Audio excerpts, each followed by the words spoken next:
سمجھوتا نہیں کر سکتے. یہ نہیں ہو سکتا کہ ہم ایک طرف یہ بات کریں کہ ہم مسجد اور مدرسے کے متولی ہیں، متعلق ہیں، یا مسجد اور مدرسے کے خدمتگار ہیں، مسجد اور مدرسے کے نمائندہ ہیں، ہم منبر و محراب کے وارث ہیں، اور دوسری طرف ہم اس بات کو بھی قبول کر لیں کہ ہماری زبان سے جو نکلے گا وہ ریاست کی مرضی کا نکلے گا، حکمران کی مرضی کا نکلے گا، حکومت کی مرضی کا نکلے گا. مسجد اور مدرسے کے ترجمان ہوں، بات شریعت کی ہوگی، بات ریاست اور حکومت کی نہیں ہوگی. یہ ہمارے اکابر سے یہ چیز ہمیں ملی، ہمارے اسلاف نے اس کے لیے قربانی دی ہے. مسجد اور مدرسے کو آباد کرنے کے لیے ہمارے بزرگوں نے قربانیاں دی ہیں، اور یہ مسجد اور مدرسہ آج ہم تک پہنچا ہے. ہم نے اس مسجد اور مدرسے کی بھی حفاظت کرنی ہے، کہیں انشاءاللہ. اور ہم نے اپنی آزادی اور خود مختاری کی بھی حفاظت کرنی ہے، کہیں انشاءاللہ. آج ہمیں یہ سبق دیا جا رہا ہے. میں بات کو طویل نہیں کرنا چاہتا، میرے بہت سے معزز حضرات یہاں تشریف فرما ہیں. آج ہمیں یہ سبق دیا جا رہا ہے، کہتے ہیں کہ آپ کو مسجد اور مدرسہ چلانا ہے، آپ کو حکومتی شرائط کو ماننا پڑے گا. اور عنوان کیا بنایا ہے؟ ہم ائمہ کی خدمت کرنا چاہتے ہیں، ہم علماء کی خدمت کرنا چاہتے ہیں. مفلوق الحال ہیں، غریب ہیں، بیچارے بہت زیادہ، ان کی حالت قابل رحم ہے، ہم ان سے تعاون کرنا چاہتے ہیں. آپ کیا تعاون کرنا چاہتے ہیں؟ حکومت پنجاب اعلان کرتی ہے کہ ہم مسجدوں کے اماموں کو 25,000 وظیفہ دیں گے، اور اس وظیفے کے ذریعے امام کے ہم اس کی معاشی حالت کو بہتر کریں گے.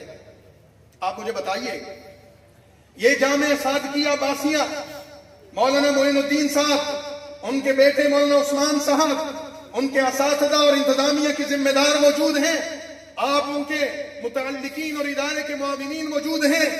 ایک سال میں یہ جامعہ صادقیہ عباسیہ، اس کے متعلقہ ادارے اور اس کی شاخیں، میں پنجاب کے سارے مدارس کی بات نہیں کرتا، مساجد کی بات نہیں کرتا، میں پورے منشن آباد اور پورے بہاول نگر کی بات نہیں کرتا، صرف ایک مدرسے کی بات کرتا ہوں.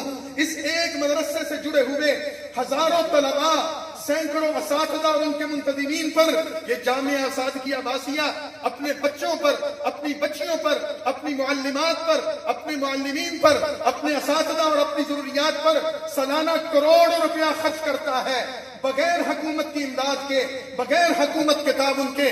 اپنے اساتذہ کو، اپنے طلباء کو عزت بھی دیتا ہے، روزگار بھی دیتا ہے، ان کی ضروریات زندگی فراہم کرتا ہے.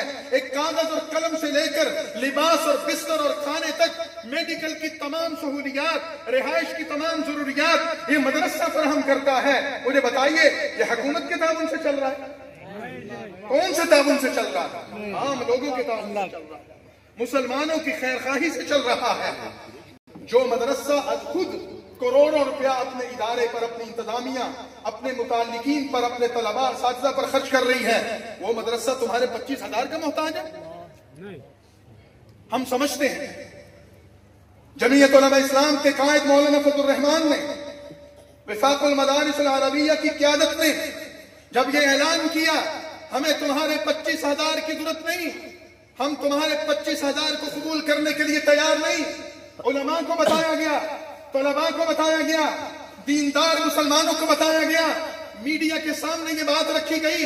حکومت کی طرف سے جو فارم جاری کیے جا رہے ہیں، جو شرائط دی جا رہی ہیں، اصل میں وہ مولوی کی زبان کو بند کرنا چاہتے ہیں، علماء کی زبان کو بند کرنا چاہتے ہیں.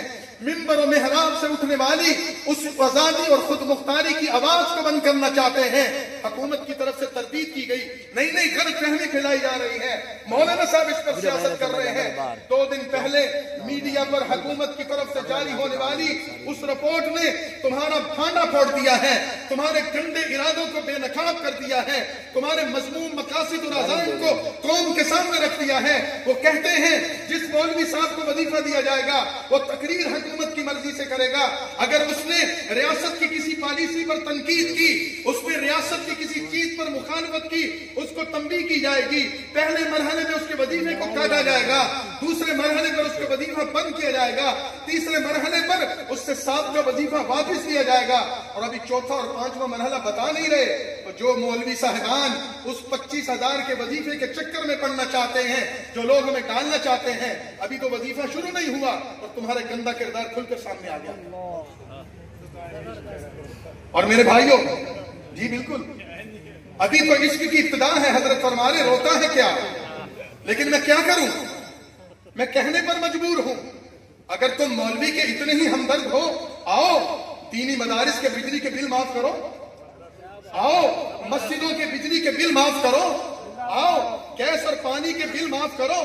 اگر تم مسجد اور مدرسے کے اتنی ہمدرد ہو، تمہارے بلوں میں جو ٹیکس لگ کر آتے ہیں، تم اعلان کرو ہم مسجد مدرسے کے خدمت کرنا چاہتے ہیں، آج کے بعد مسجدوں کے بلوں میں، آج کے بعد مدرسوں کے بلوں میں ہم جو بل بھیجیں گے ہم اس میں ٹیکس نہیں لگائیں گے، ہم طلباء کو، علماء کو، ہم دینی مدارس کے لوگوں کو ہم یہ فیسلٹیز کرتے ہیں، ہم سہولیات دیتے ہیں، تم باوقار طریقے سے آؤ، ہم تمہیں ویلکم کرتے ہیں، ہم تمہیں خوش آمدید کہتے ہیں۔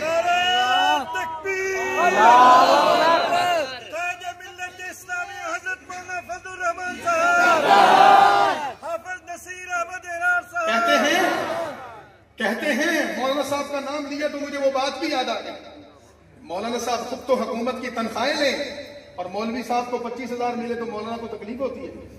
پہلے بتاؤ، حکومت تمہارے باپ کی جاگیر ہے؟ کیا بات ہے؟ حکومت کا خزانہ اور حکومت سے ملنے والی تنخواہیں تمہارے باپ کے مال میں سے آتی ہیں؟ مولانا صاحب عوامی نمائندے ہیں، لاکھوں لوگوں کا ووٹ لے کر پاکستان کی پارلیمنٹ کے ممبر بنتے ہیں۔ مولانا صاحب اپنے لیے تنخواہ کو حلال نہیں کرتے، اور خدا کے بندوں، منشنامات کے لوگوں، میں مولانا فضل الرحمان کا کارکن اور خادم اور نمائندہ ہوں۔ مفتی عبدالواحد صاحب اور مولانا فضل الرحمان درخواستی میری اس بات کی تائید فرمائیں گے، مولانا صاحب کا پیغام یہ ہے کہ پاکستان کا مولوی مسجد اور مدرسے تک محدود نہ رہے، بلکہ پاکستان کے مولوی کو پارلیمنٹ میں ہونا چاہیے، سینٹ میں ہونا چاہیے، اسمبلی میں ہونا چاہیے، وزیر اور مشیر ہونا چاہیے۔ پاکستان کے مولوی کو صوبہ پنجاب کا وزیر اعلیٰ اور گورنر ہونا چاہیے، پاکستان کے مولوی کو پاکستان کا وزیر اعظم اور صدر ہونا چاہیے۔ ہم تو اس چیز کی دعوت دے رہے ہیں، تم ہمیں 25,000 پہ تنخواہ نہ۔ نعرہ تکبیر، ختم نبوت، ملت اسلامیہ مولانا فضل الرحمان، للکار ہے، للکار ہے، اپنے لیے اپنے لیے تو تم نے محلات کھڑے کر رکھے ہیں، اپنے لیے تو تم نے اثاثے کھڑے کر رکھے ہیں، اپنے لیے تو تمہارے پاس لاکھوں کی تنخواہیں اور مراعات ہوں، اور خود تو تم پاکستان کی پارلیمنٹ سے ایک غیر اخلاقی، غیر شرعی اور غیر فطرتی قانون پاس کرواتے ہو کہ تمہارے صدر کو اور تمہارے آرمی چیف کو تا حیات استثناء ملے گا اور مراعات ملے گی۔ قوم کا پیسہ کھانے والوں اور حکومتوں پر قبضے کرنے والوں، خود تو تم تا حیات مراد لیتے ہو، اور مولوی صاحب کو کہتے ہو کہ تمہیں 25,000 پر تنخواہیں گے۔ تم نے مولوی کو اتنا گرا ہوا سمجھ لیا ہے، تم نے مولوی کو بکاؤ مال سمجھ لیا ہے، تم نے مولوی کو ضمیر فروش سمجھ لیا ہے۔ ہم جن اکابر کے نام لیوا ہیں، ان اکابر نے ہمارے لیے یہ طرز زندگی اور اسلوب زندگی متعین کیا تھا کہ ہم روکھی سوکھی کھائیں گے، لیکن دین کی خدمت حکومت کی مرضی سے نہیں، اللہ اور اس کے رسول کی مرضی سے کریں گے۔ اور کہتے ہیں کہ تم وظیفہ لوگے تو حکومت کے خلاف نہیں بولو گے۔ حکومت کے خلاف بولنا ہماری کٹی میں پڑا ہوا ہے۔ حکومت غیر شرعی فیصلے کرنا چھوڑ دے، علماء حکومت پر تنقید کرنا چھوڑ دیں۔ کہتے ہیں مولانا صاحبان کو اقتدار چاہیے۔ میں پھر کہوں گا، یہ ملک پاکستان علماء نے بنایا تھا، اس ملک کے استحکام اور تعمیر و ترقی میں علماء کا کردار ہے۔ پاکستان کی تاریخ علماء کے کردار کے بغیر نامکمل ہے۔ پاکستان کا اقتدار علماء کا حق ہے، تمہارے باپ کی جاگیر نہیں۔ لیکن ہم مسجد والے، ہم مدرسے والے اقتدار کے بھوکے نہیں۔ تم ہمیں ضمانت دو، تم رسول اللہ اور خلافت راشدہ کا نظام نافذ کر دو گے، خدا کی قسم ہم کبھی سیاسی بات نہیں کریں گے۔ آؤ قرآن کا نظام لاؤ، آؤ سنت کا نظام لاؤ، آؤ خلافت راشدہ کا نظام لاؤ، آؤ عدالتوں میں عدل و انصاف کرو۔ لیکن جب تمہارا تھانے دار تمہارا کچہری دار اور تمہارا پٹواری اور تمہارا یہاں کا نمبردار آ کر علماء کرام کو ڈرائے دھمکائے اور ان کو ہراساں کرے اور ان سے زبردستی انگوٹھے لگوائے اور ان سے فارم پر کروائے اور تم کہو کہ جمعیت علماء اسلام چپ بیٹھے گی، میں پاکستان کے ضلع صوبہ پنجاب کے جمعیت علماء اسلام کے ایک ذمہ دار کی حیثیت سے، قائد جمعیت کے ایک کارکن کی حیثیت سے یہاں کے پٹواریوں کو بھی بتانا چاہتا ہوں، یہاں کے نمبرداروں کو بتانا چاہتا ہوں، یہاں کے ڈی سی اوز اور اے سی اوز کے نمائندوں کو بتانا چاہتا ہوں، یہاں کے تھانے داروں کو بتانا چاہتا ہوں، اپنی روش کو بدلو، اپنے گندے عزائم کو باز رکھو۔ خدا کی قسم اگر یہ بوریہ نشین مسجد اور مدرسے سے نکلے تمہارے محلات پر قبضہ کر لیں گے، تمہیں چھپنے کی جگہ نہیں ملے گی۔